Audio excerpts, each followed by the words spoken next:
IMS mission, intellectual warfare basically क्या ये है कि हम मुसलमानों को इस बात के लिए तैयार करें और उनकी सुपीरियॉरिटी स्टैब्लिश करें कि वो जो आर्ग्यूमेंट्स इस्लाम के अगेंस्ट रेज होते हैं उसका जवाब दे सकें इफेक्टिवली, या फिर हम उनको इनेबल करें मुसलमानों को कि वो टेक्नोलॉजिकली स्टेम फील्ड्स में जो है वो एडवांस हो जाएं, क्योंकि चूंकि इंटेलेक्चुअल वॉरफेयर एक मल्टी फैसेटेड जो है वो चीज है, और इसमें political conflicts, advancement in stem field, ये सारा कुछ मौजूद है।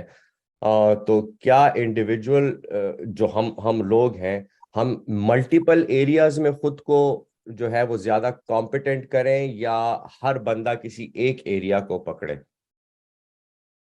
Sense of everything, expertise of one, ये सिंपल रूल याद रखिएगा। आप एज ए कम्युनिटी एक्ट करेंगे तो फिर आपको जरूरत ही नहीं रहेगी हर चीज के अंदर एक्सपर्टीज लेने की। समझ रहे? घर में जी। एक डॉक्टर हो, बहुत ही अच्छा हो, खैर है, फिर दूसरे भाई को डॉक्टर नहीं, फिर दूसरे भाई को टेक्नोलॉजिकल एडवांसमेंट में स्किल्स दें ताकि कंप्लीट पजल कंप्लीट हो। क्या उम्मत को डॉक्टर चाहिए सारे के सारे डॉक्टर बन जाए? नहीं, कुछ डॉक्टर भी चाहिए, इंजीनियर्स भी चाहिए, फिलोसफर्स भी चाहिए, थिंकर्स चाहिए। कुछ हमें यू नो वो वाली टेक्निकल एक्सपर्टीज चाहिए जहाँ पे हमें पॉलिटिकल टेक्निकलिटी का पता हो, पॉलिटिकल साइंटिस्ट चाहिए। कुछ जगहों पे हमें वो वाले लोग चाहिए जो कि इमोशनली लोगों को कनेक्ट करने की कैपेबिलिटी रखते हों, लोगों को नेटवर्क करने की कैपेबिलिटी रखते हैं, उनकी वो वाली स्किल तेज हो। ये सब मिला के एक कम्युनिटी बनती है। मुसलमान इंडिविजुअल लेवल पे सोचता नहीं। सो जब आप कहते हैं सर कि मैं हर फील्ड में एक्सपर्टीज ले लूं, no, you have to find people who are going to suffice. वो कॉम्पेंसेट करेंगे आपकी lack of capability in other fields, और वो अपना काम पूरा करेगा और आप अपना, और आप दोनों इकट्ठे एक ही काम के ऊपर लग जाएंगे। इसको पर्पस कहते हैं। वो पर्पस में दोनों की जरूरत उतनी ही होगी। घर में माँ की जरूरत भी उतनी इतनी बाप की जरूरत है, घर में बहन की जरूरत उतनी इतनी भाई की जरूरत है। Everybody is needed.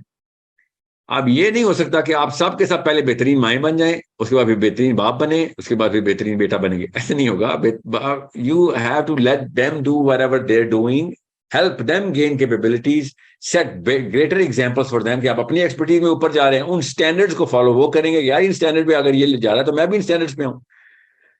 Europe Jin standards के ऊपर टेक्नोलॉजी को देख रहा है, अगर आपने उन स्टैंडर्ड्स को बीट नहीं करना तो आप टेक्नोलॉजी को ना देखें। बात सारी स्टैंडर्ड्स की होती है। यूरोप ही इस वक्त जिस स्टैंडर्ड पे फिलोसफी को देख रहा है, उन स्टैंडर्ड पे अगर आप फिलोसफी नहीं देख रहे तो आप इस फिलोसफी में भी ना जाए। कुरान पाक इन स्टैंडर्ड्स की डिमांड कर रहा है। यूरोप बेचारे की क्या औकात? कुरान पाक डिमांड क्या कर रहा है? जिन स्टैंडर्ड्स को वो समझें। सो अल्लाह ताला ने हर इंसान को एक अलग यूनिक पाथवे दी है।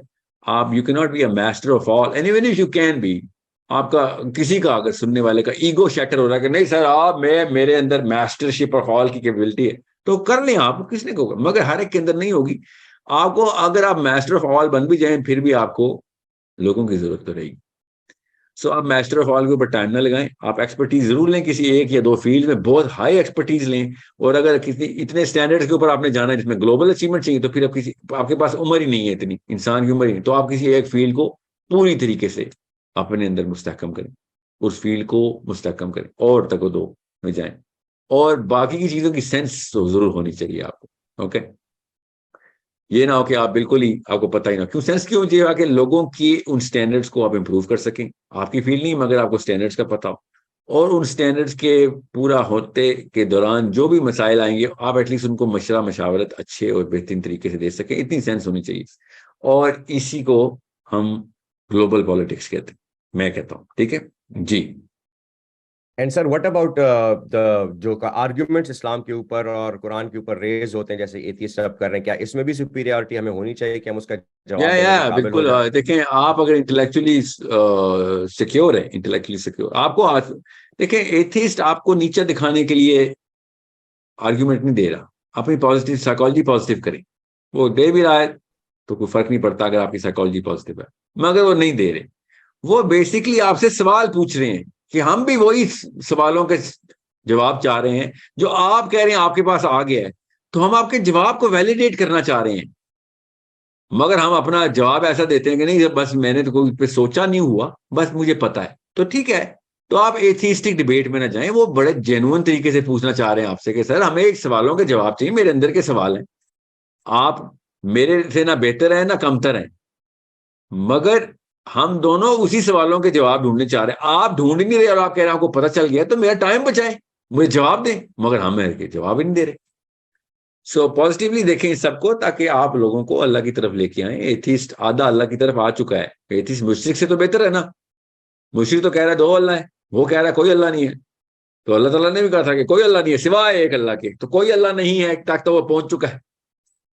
आप हम एथिस्ट को कुछ ज्यादा ही गुस्से से देखते हैं, और मुशरिकों के ऊपर हमें प्यार और आ रहा होता है, और शादियां कर रहे होते हैं, यहूदी से शादी अलाउ है तो क्रिश्चियन से शादी अलाउ है, लड़कियां मुशरिकों की आपको प्यारी हैं, गुस्से एथिस्ट पे आए हुए। ये मसला है हमारा। ओके, मसला है ये। Right sir. आप एथिस्ट एथिस्ट काफी करीब है आपके, और बड़ा जेन्युइन तरीके से पूछ रहा है। उन छोड़े उन छिछोरे लोगों को कि जो क्या के मार मार के तहजीब करते हैं, वो तो बेचारे भी डेवलप नहीं हुए ना अभी, उनकी उनकी तो अभी तमीज तहजीब भी नहीं डेवलप हुई, उनको क्या उनका उनके अफकार क्या डेवलप होने। ऊपर से कॉपी पेस्ट कर किया होता है उन्होंने किसी का सवाल, खुद अपना छोटा सा ईगो बड़ा सा करके दिखाने का उनको और बीमारी होती है, इसको साइकोलॉजी में स्पेशल बीमारी है, ठीक है। और मुफ्त के फॉल्स कॉन्फिडेंसेस होते हैं इनको, प्लास्टिक की सेल्फ एस्टीम होती है, उनको छोड़ देना आप, वो आपके राख के पत्थर नहीं है।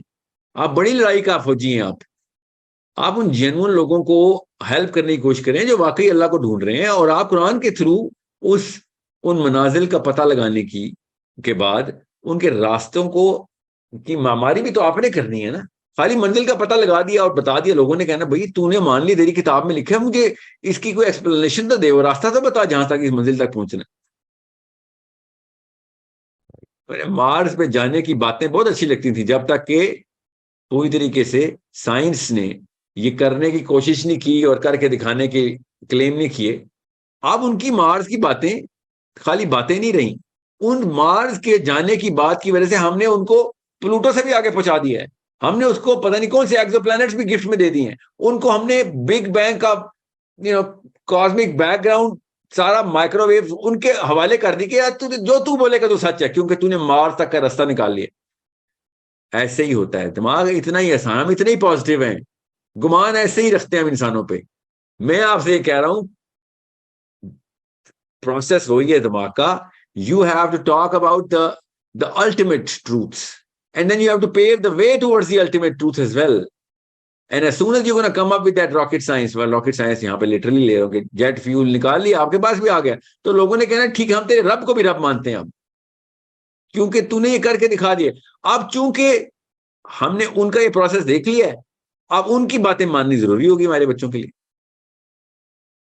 क्योंकि हम मार्स क्या, हम तो अपने ऊंचे दरख्तों पे नहीं चढ़ सक रहे हैं, वो आसमानों पे चढ़ गए हैं। मार्स पे जाना आसमान पे चढ़ना होता है ना, आसमान में है ना मार्स, ऐसे नजर आ सकते, वो आसमान पे चढ़ गए, हमसे दरख्त नहीं पहाड़ नहीं फतह हो रहे, अपने छोटे छोटे टीले नहीं फतह हो रहे, तो उनकी हर बात माननी पड़नी मजबूरी हो जाती है। ठीक है, ह्यूमन बिहेवियर को समझे।